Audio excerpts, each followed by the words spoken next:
Hey guys, welcome back to TechMan. Today, let me show you how to add a stop in Uber.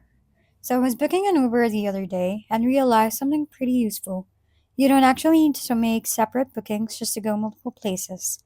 So, I opened the app like usual, typed my pickup spot, and started setting my main destination.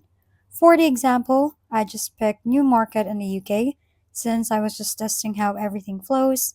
Once the route showed up, I noticed a small plus icon on the screen, and that's where things get interesting.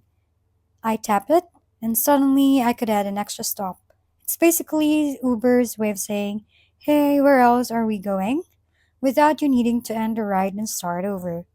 You just drop in a second location, adjust if needed, and the app automatically updates everything route, timing, even pricing. From there, it's just a normal booking like any other trip. Honestly, it's one of those features you don't think about until you need it, and then it suddenly feels like a lifesaver. If we've been helpful, kindly give us a thumbs up, and don't forget to hit the subscribe and bell button for more contents.